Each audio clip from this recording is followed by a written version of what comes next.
ये आकाशवाणी रायपुर है। छत्तीसगढ़ी समाचार बुलेटिन के संग वसुधा सेन के जय जोहार। अब सुनो आज के प्रमुख समाचार। मुख्यमंत्री ह प्रदेश में जुआ और सट्टा के अलग अलग रूप और प्लेटफॉर्म मन पर रोक लगाए बर पुलिस महानिदेशक ल कड़ा कदम उठाए के दिन निर्देश। प्रदेश में आगामी 6 अक्टूबर ले होवैया छत्तीसगढ़िया ओलंपिक ल लेके तैयारी जोर शोर ले चलत है। ये ओलंपिक में 14 पारंपरिक खेल मन के होही मुकाबला। और प्रधानमंत्री नरेंद्र मोदी काली बिहनिया 11 बजे आकाशवाणी ले मन की बात कार्यक्रम में देश विदेश के लोगन मन संग अपन विचार करही साझा। अब समाचार विस्तार ले।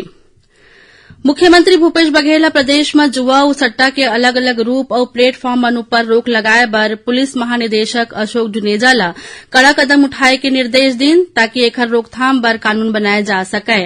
उमन किहिन के ऑनलाइन संचालित होवत जुआ और सट्टा के खिलाई बर कोई विधिक प्रावधान और स्पष्ट कार्रवाई के प्रक्रिया नहीं होएले एकर ऊपर प्रभावी रूप ले रोक नहीं लगाए जा पावते। इला देखत हुए मुख्यमंत्री ह विधिक प्रावधान और प्रक्रिया के प्रारूप जल्द तैयार करे बर कहे हैं। प्रदेश में आगामी 6 अक्टूबर ले होवैया छत्तीसगढ़िया ओलंपिक ल लेके तैयारी जोर शोर ले चलत है। ये ओलंपिक में गिल्ली डंडा, पिट्ठू, लंगड़ी दौड़ जैसे 14 पारंपरिक खेल मन के मुकाबला होही। छत्तीसगढ़िया ओलंपिक के आयोजन के दायित्व पंचायत, ग्रामीण विकास और नगरीय प्रशासन और विकास विभाग ला सौंपे गे है। स्पर्धा के समापन अगले साल 6 जनवरी के होही। छत्तीसगढ़िया ओलंपिक बर 6 स्तर निर्धारित करे गे है। एमा गांव में पहली स्तर राजीव युवा मितान क्लब के होही। उन्हें दूसरैया स्तर जोन में 8 राजीव युवा मितान मन ला मिला के एक ठन क्लब होही। फिर विकासखंड, नगरीय क्लस्टर, जिला, संभाग और आखिर में राज्य स्तर में खेल प्रतियोगिता आयोजित होही। राज्य स्तर के मुकाबला 28 दिसंबर ले 6 जनवरी तक होही। प्रधानमंत्री नरेंद्र मोदी काली 25 सितंबर के बिहनिया 11 बजे आकाशवाणी ले मन की बात कार्यक्रम में देश विदेश के लोगन मन संग अपन विचार साझा करही। ये कार्यक्रम आकाशवाणी और दूरदर्शन के सबो नेटवर्क में प्रसारित होही। आकाशवाणी समाचार के वेबसाइट और news on AIR mobile app में घलो ये कार्यक्रम उपलब्ध रही। आकाशवाणी समाचार, दूरदर्शन समाचार, प्रधानमंत्री कार्यालय और सूचना और प्रसारण मंत्रालय के YouTube चैनल में घलो कार्यक्रम सीधा प्रसारित होही। आकाशवाणी ले हिंदी समाचार के तुरते बाद मन की बात कार्यक्रम के क्षेत्रीय भाषा में प्रसारण करे जाही। प्रधानमंत्री नरेंद्र मोदी के जन्म दिवस के उपलक्ष्य में भाजपा महिला मोर्चा रायपुर शहर डहर ले सेवा पखवाड़ा कार्यक्रम के तहत पार्टी के सबो 16 मंडल मन में जल संरक्षण और पानी बचाव ल लेके कार्यक्रम आयोजित करेगिस। उन्हें जन जागरण अभियान चलाए के संगे संग निबंध, पेंटिंग और रंगोली प्रतियोगिता घलो आयोजित करेगिस, जेमा लइका मन बढ़ चढ़ के हिस्सा लीन। उन्हें मुंगेली में भाजपा महिला मोर्चा पथरिया मंडल डहार ले सरस्वती शिशु मंदिर में जल संरक्षण जागरूकता कार्यक्रम के आयोजन करेगिस। ये मौका में अलग अलग प्रतियोगिता मन के आयोजन होइस। राज्यपाल अनुसुईया उइके अपन कोंडागांव प्रवास के दौरान काली एकल अभियान परिचय और सम्मान समारोह में शामिल हुईन। यह अवसर में उमन किहिन की एकल अभियान ले जुड़े लोगन मन डहार ले बिना साधन सुविधा के गांव-गांव में शिक्षा के संग संस्कृति, परंपरा और राष्ट्रीयता के जिन प्रेरणा लोगन मन ला प्रदान करे जात है ओह सराहनीय है। ये दौरान उमन शिल्प नगरी के अवलोकन कर शिल्पकार मन ले मुलाकात करीन। संगे संग उमन अपन गोद ले गांव लंजोड़ा के आश्रित गांव सल्फी पदर के घलो दौरा करीन। ये दौरान उमन किहिन की लंजोड़ा और सल्फी पदर गांव ला मिला के महात्मा गांधी ग्रामीण उद्योग पार्क के स्थापना करे जात है, जेखर बर 2 करोड़ रुपया के सहायता राज्य शासन डहार ले प्रस्तावित करे गे है। उमन किहिन की यहाँ करे जात काली मिर्च के खेती ले न केवल ग्रामीण मन ला रोजगार मिले है बल्कि गांव के अर्थव्यवस्था घलो मजबूत होए है।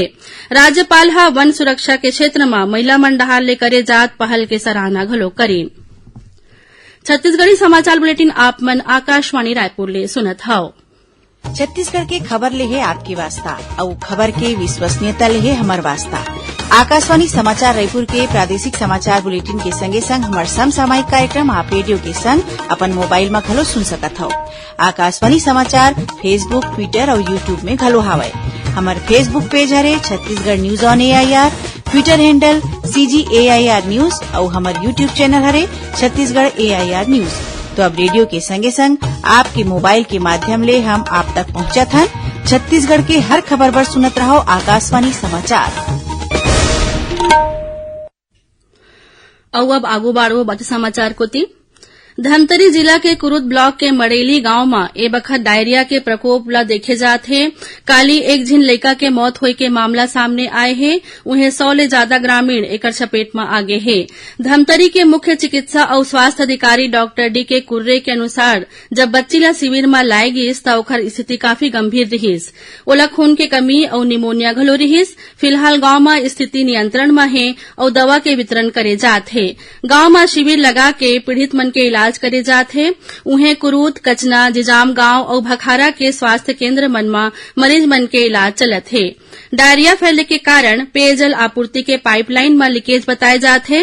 लोगन मन ला शुद्ध पेयजल उपलब्ध कराए बर 4 टन टैंकर के व्यवस्था करे गे हे। छत्तीसगढ़ राज्य बीज और कृषि विकास निगम लिमिटेड ह रबी फसल मन के प्रमाणित बीज के खरीदी दर निर्धारित कर दे है।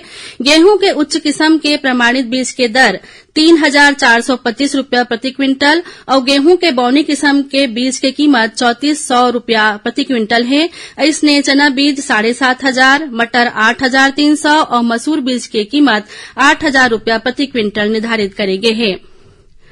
रायपुर के इंदिरा गांधी कृषि विश्वविद्यालय परिसर में आगामी 14 ले 18 अक्टूबर तक अंतर्राष्ट्रीय कृषि मेला आयोजित करे जाही। कृषि मंत्री रविन्द्र चौबे ह बतईन कि 5 दिवसीय मेला के दौरान कृषि के उन्नत तकनीक के प्रशिक्षण किसान मन ला दे जाही। संगे संग उन्नत फसल और कृषि के आधुनिक मशीनीकरण के घलो जानकारी दे जाही।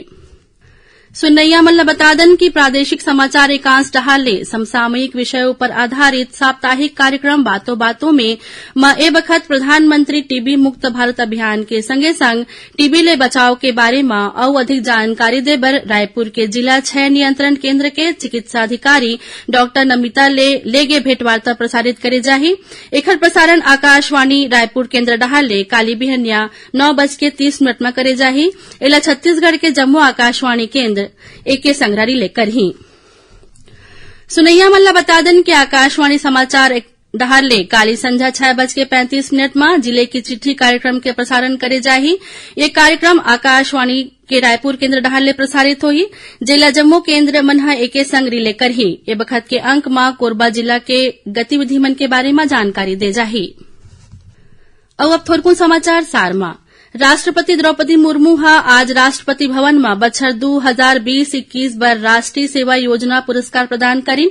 2 विश्वविद्यालय, 10 राष्ट्रीय सेवा योजना इकाई और मुखर अधिकारी के संगे संग 30 स्वयं सेवक मन ला ये पुरस्कार देगे है। राजधानी रायपुर में 6 सितंबर ले 30 ठन सिटी बस फेर शुरू होही।